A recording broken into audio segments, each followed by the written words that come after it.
Today we wanted to briefly discuss a few very interesting and recent developments related to the U.S. involvement in the OECD's Base Erosion and Profit Shifting Project, BEPS. Specifically, a recent letter from congressional tax writers to Treasury, and then also recent statements from Treasury about the BEPS process. Manal, you've been heavily involved in the BEPS project, both during your time at Treasury and since returning to KPMG, so we've really got the ideal person here to discuss this with. First, Manal, my first question to you is about this letter to Treasury. It's a letter from the top tax writing people in Congress, Paul Ryan, the chairman of the Ways and Means Committee, and Orrin Hatch, the chairman of the Senate Finance Committee. I've got a copy of it here that I just sort of read sort of a relevant part here, and I'd like to get your reaction. They say, "We are concerned about the country-by-country or C-by-C reporting standards that will contain sensitive information related to a U.S. multinationals group operations. Some recent press reports have indicated that the Treasury Department believes it currently has the authority under the Internal Revenue Code to require C-by-C reporting by certain U.S. companies, and that the IRS guidance on this reporting will be released later this year. We believe the authority to request, collect, and share this information with foreign governments is questionable." Okay, so before we get to the content of that, and I know you've got thoughts on it, could you just remind us, what is the C-by-C reporting? What does it do, and what is it intended to do? Sure. The C-by-C report is the output of the recommendation that came out of Action Item 13 of the BEPS project. There was broad consensus on requiring all multinationals to produce a report that would capture information about their activities, revenues, taxes paid, entities in every jurisdiction in which they operate. It's intended that that report be filed by the parent entity of the group, of the multinational group, in the jurisdiction in which that entity is resident, and then shared by each of the jurisdictions who collect the report with every other jurisdiction that is mentioned in the report. So basically a blueprint of a multinational's activities and revenue and taxes paid across the globe.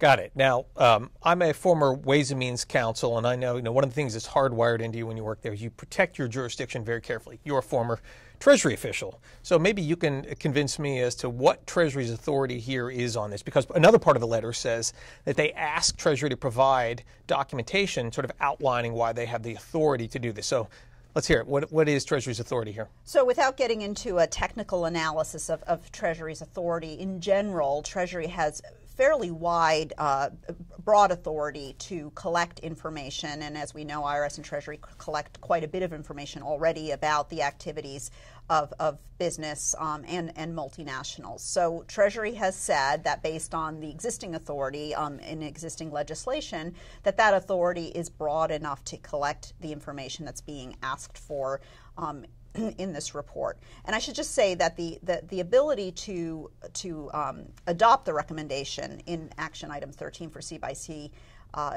reporting really involves two levels of authority. It's authority for the Treasury and IRS to require multinationals to provide the information, to complete the report and collect it. And then they also need then authority to exchange it with other countries. So the first one, again, Treasury has said based on existing statutory rules that they have broad authority to collect the information. The authority to then take information that they've collected, the actual report, and share it with other countries is embodied in international agreements, in treaties which provide and allow for the automatic exchange of information with other countries, tax information exchange agreements, and in the currently ratified multilateral convention for information exchange.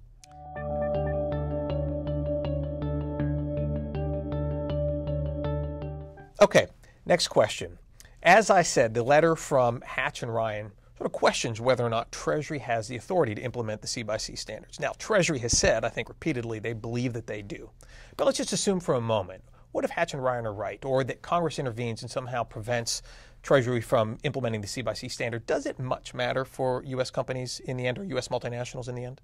It does matter, but not in the ways that some would think.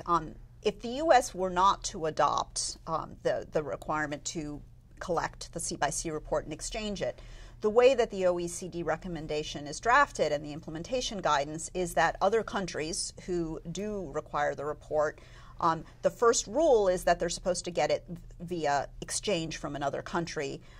If that is not available for whatever reason, the country decides not to adopt or cannot adopt, then the implementation guidance suggests that other countries are permitted to seek that report directly from the multinational, from the subsidiary or other operation in its jurisdiction.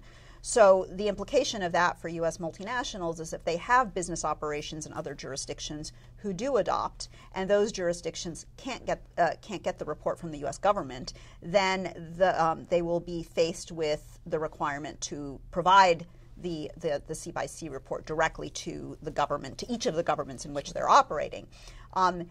That is significant because there's an administrative component, but there's also a practical component with respect to the confidentiality of the information. One of the advantages of a treaty exchange or a TIA exchange is that there are built-in protections that require the maintenance of confidentiality of taxpayer information. And the U.S. has the right to terminate exchange with any jurisdiction that fails to maintain those standards. You lose those protections if you're providing it directly. The implementation guidance does allow multinationals who are not providing information to the residence country to designate one of their subsidiaries as the collector of that information and maybe then obtain protections if the country in which that designated entity is located exchanges it. So there are implications, but the implication is not that U.S. multinationals are off the hook.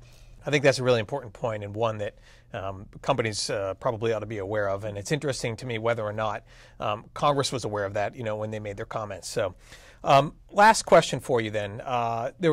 There was a conference here in Washington a few weeks ago, which it was really around what's happening with BEPS, the BEPS process. There were a number of officials that were here discussing sort of the process on BEPS, and there were comments made by a Treasury official.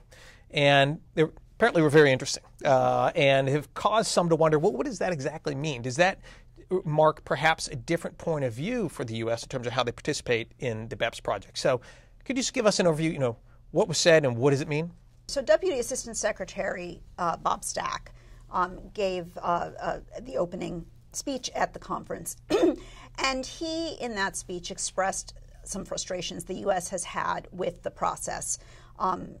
Both the BEPS process at the OECD, but also some of the actions that other countries have taken since the BEPS process had begun.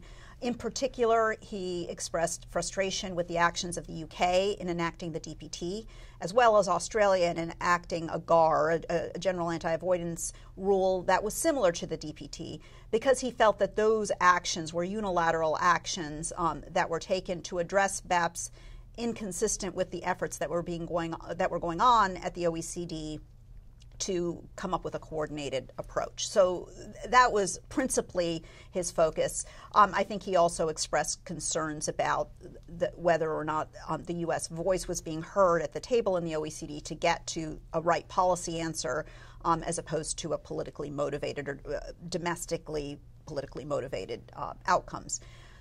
That said, Deputy Assistant Secretary Stack also noted that he felt there were some successes coming out of the BEPS process, including country-by-country reporting, including some of the changes to the transfer pricing rules, the work on hybrids, and interest deductibility. So at the end of the day, I think while he used the opportunity to speak out around some concerns, I don't think it was an indication that the U.S. was planning to pull out or take a different approach to BEPS than what has been happening so far, but simply to say that there are certain things that they're comfortable with and certain things they're not comfortable with, and that they're going to continue to contribute to the process consistent with their policy objectives. Does this represent perhaps a wavering commitment from the U.S. to the BEPS process? Your answer is no.